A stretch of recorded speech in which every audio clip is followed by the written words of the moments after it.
Olá, segunda série, bom dia, tudo bem? A professora Daiane está aqui na página 21 da apostila de vocês, onde nós vamos ver o potencial do eletrodo, tá?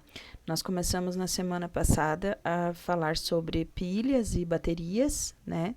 Estudamos ali os conceitos, as características da pilha de Daniel e da pilha galvânica. E aí, nesse conceito, nós vamos abordar também aqui a questão de potencial. Vocês já estudam isso em alguns momentos da física, tá? Eu não sei se não conheço, né, não conheço o cronograma de vocês aí em relação aos conteúdos de física, não sei se já passou neste ano ou não, mas vocês estudam em certo momento a questão de associação de pilhas, né, de resistores. Então, tem um assunto que é bastante parecido aqui em relação a esse da química, tá?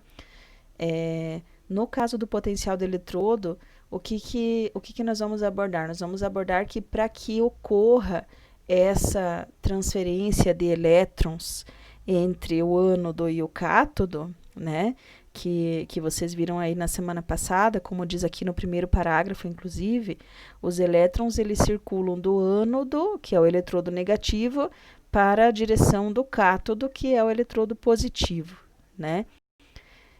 Para que isso ocorra, é preciso uma força, tá? E essa força, ela é associada a uma diferença de potencial. O que significa isso? Significa que os dois metais que estão servindo como eletrodo, por exemplo, lá na pilha de Daniel, onde você tem o cobre e o zinco, né? Esses dois metais, esses dois elementos que serão usados como eletrodo, eles têm um potencial, né, de redução e um potencial de oxidação, ou seja, eles têm uma tendência maior a oxidar ou a reduzir do que comparando com outros eletrodos. Então, neste caso aqui, significa dizer que quanto maior essa diferença de potencial, né, quanto maior for a diferença entre um e outro, digamos assim, quanto mais um deles tiver tendência a oxidar e o outro a reduzir, mais fácil é de ocorrer esse processo, então, de oxidação e redução dentro da pilha. E, em consequência, né, mais forte será essa pilha, tá? Então, baseado nesse conceito, né, que nós verificamos o valor da diferença de potencial, abreviadamente DDP, tá? Então, essa diferença está relacionada à tendência de oxidação do agente redutor e a tendência de redução do agente oxidante, né? Para comparar o potencial entre essas espécies químicas, entre esses íons aí presentes, né, na pilha, deve-se, então, determinar qual apresenta a disposição a oxidar ou a reduzir. E é necessário um eletrodo de referência. Como assim um eletrodo de referência? Lembram lá na primeira série, por exemplo, que a gente tem como unidade de referência para massa atômica o elemento carbono, né? E você, a partir dali, foi determinado que o carbono tinha massa 12 e os outros demais foram baseados nessa massa do carbono. Aqui também, a diferença de potencial, o potencial de oxidação ou de redução, ele vai ser baseado em um eletrodo padrão. O eletrodo adotado como padrão é o de hidrogênio, tá? Então, se tem o eletrodo de hidrogênio como padrão, onde a partir dele você determina os outros, se são mais fortes ou mais fracos, ou seja, se tem maior tendência de oxidar ou de reduzir a partir do padrão do hidrogênio, tá?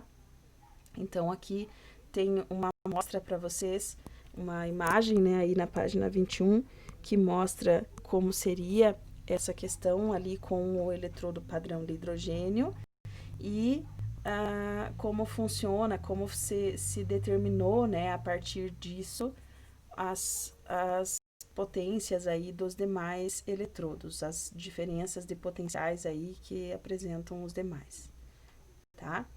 Aqui neste quadrinho também é importante, na diferença de potencial, a diferença de potencial na pilha, ela depende das espécies químicas envolvidas, de suas concentrações e da temperatura.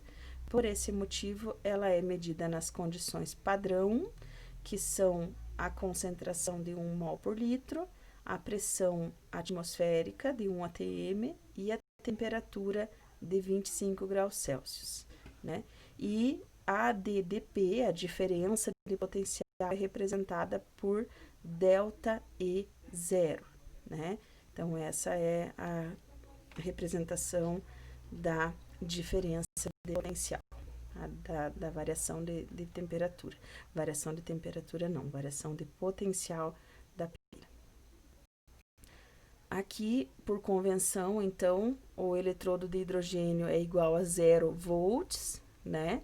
E aí, os demais são baseados na diferença que apresentam para o hidrogênio, então eles vão apresentar um valor negativo ou positivo, dependendo de sua tendência de oxidar ou reduzir, né?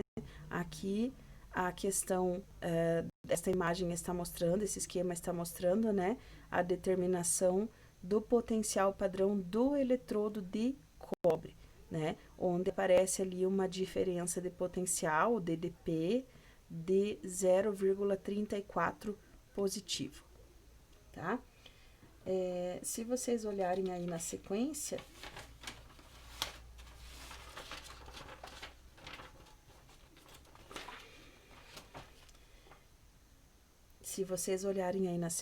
na página 22, passar aqui para depois, já tem ali o início mostrando, né, então, a questão dos eletrodos, sabendo-se que a diferença dele medida pelo voltímetro, que é aquele aparelho para medir a voltagem, né, medida então ali de 0,34 positivo, mostrando a tendência de perder elétrons que são enviados aqui pelo hidrogênio, né, com o eletrodo de platina, que é inerte, e ele mostra a semi-reação anódica, ou seja, do ânodo, né, que é aquele que vai oxidar, e do cátodo, que é aquele que vai reduzir, aquele que vai receber os elétrons.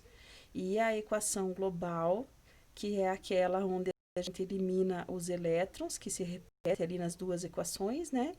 E repete aqui na equação os dois reagentes, ou seja, o H2 e o Cu2+, e os produtos, o Cu e o H+, indicando os processos de redução e oxidação. Aqui também, outra forma também para mostrar aqui o potencial do eletrodo de zinco, né? Onde se tem a pilha representada por esse esquema, mostrando uma diferença de potencial, uma DDP, de 0,76 aqui no voltímetro. Então, a diferença de potencial entre o eletrodo de zinco e o de hidrogênio, né, é de menos 0,76. Esse é a voltagem, né, gerada por uma pilha entre zinco e hidrogênio. Aqui, a reação, assim como lá em cima, a do ânodo e a do cátodo, e a equação global, né, para essa pilha formada entre zinco e hidrogênio. E aqui na sequência, né, na página já 23, tem aqui para nós a fila de reatividade química dos metais, tá? Então, conforme os metais são mais reativos, eles são menos nobres, tá? Ou seja, quanto mais nobre, menor vai ser a tendência dele reagir, dele sofrer aí um processo de oxirredução, né? Então, esses aqui, os metais alcalino-terrosos e alcalinos, os outros metais mais comuns aí no no cotidiano, né? Alumínio, zinco, ferro. E os metais nobres aqui, que têm uma menor tendência a reagir. Ali sendo o cobre, o mercúrio, a prata, a platina e o ouro, tá? Essa fila aqui, então, ela mostra quanto mais aqui para a esquerda, né, mais próximo aqui do lítio, mais reativo é este metal. Então, quer dizer que, por exemplo, que se eu pegar uma pilha para formar entre lítio, digamos, e níquel, né, eu terei uma grande diferença de potencial, porque eles estão bem distantes um do outro, estão vendo? Então, a questão que traz é que você poderia ter uma grande diferença de potencial, uma pilha bem forte, né? Já se você tiver entre dois aqui que estão bem próximos, eles dois têm tendência bastante de reagir, então a diferença de potencial deles vai ser bem pequena, né? O metal é considerado mais reativo que o outro quando apresentar maior tendência a perder elétrons, ou seja, a oxidar, né? Quanto maior o valor de reatividade, maior é a tendência dele de oxidar, de perder elétrons, né? Aí, na sequência, de forma contrária, o íon cobre, Cu2+, apresenta maior tendência a reduzir do que o íon hidrogênio H+, que por sua vez reduz mais facilmente que os íons zinco.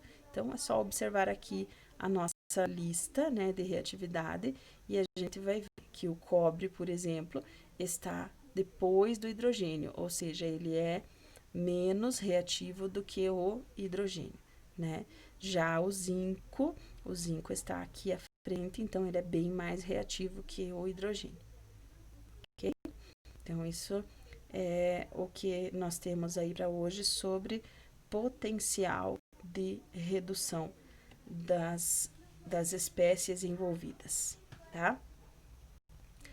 Como eu falei, para se identificar, né, o potencial de uma pilha, para saber se ela é ou não eficaz, né, nós precisamos fazer a variação de potencial. Nós precisamos pegar o potencial do cátodo e diminuir do potencial do ânodo. E aí nós teremos o valor de diferença de potencial, ou ΔE, como está representado aqui, né? Que corresponde à diferença de potencial dessa pilha, tá?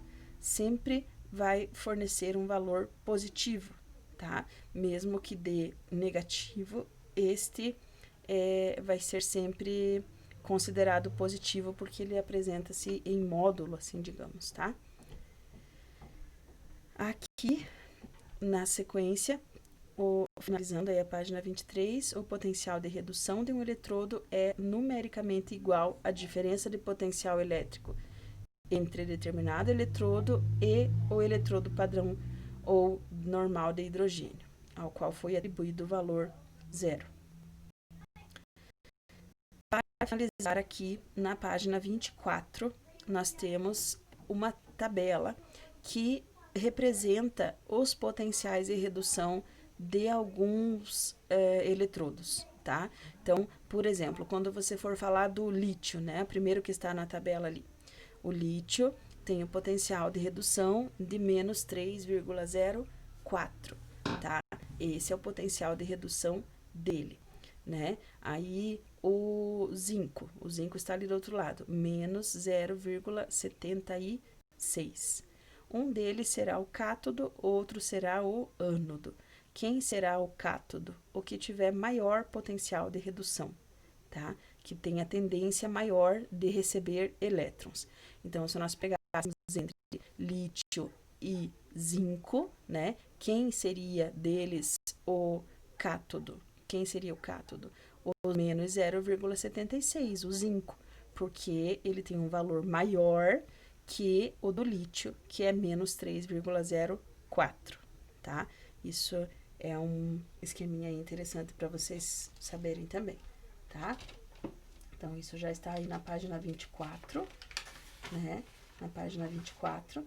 E aí, eu preciso que vocês deem uma olhadinha nesta tabela, na página 26.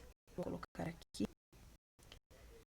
E tem que fazê-la como tarefa para o final da semana. Deixa eu só ir aqui. Temos um quadro aí, ó, no Organize as Ideias, né? Onde vocês vão identificar ali o cátodo, o ânodo, qual deles vai ser eletrodo negativo, né? No caso, qual é o ânodo, né? Qual é o cátodo, qual é o eletrodo positivo, as reações de ânodo e cátodo, a equação global, a diferença de potencial, né? Então, tudo isso aparece nessa tabela. Ó, eu vou deixar aqui no vídeo, porque eu preciso que vocês completem essa tabela aí na apostila de vocês, tá? Estou deixando aberto para que vocês deem pausa e anotem. E aí me enviem como tarefa solicitada aí para a quarta-feira à noite, tá? Na quinta-feira vocês têm avaliação, então isso já vai servir para que vocês estudem também, ok? Então, pausa aí o vídeo, anotem, completem a tabela de vocês e depois me mandem a foto da apostila completinha aí até quarta-feira à noite, ok? Então, boa semana de estudos aí para vocês, tá? E na próxima aula ao vivo a gente conversa. Antes da prova ainda teremos uma aula de revisão.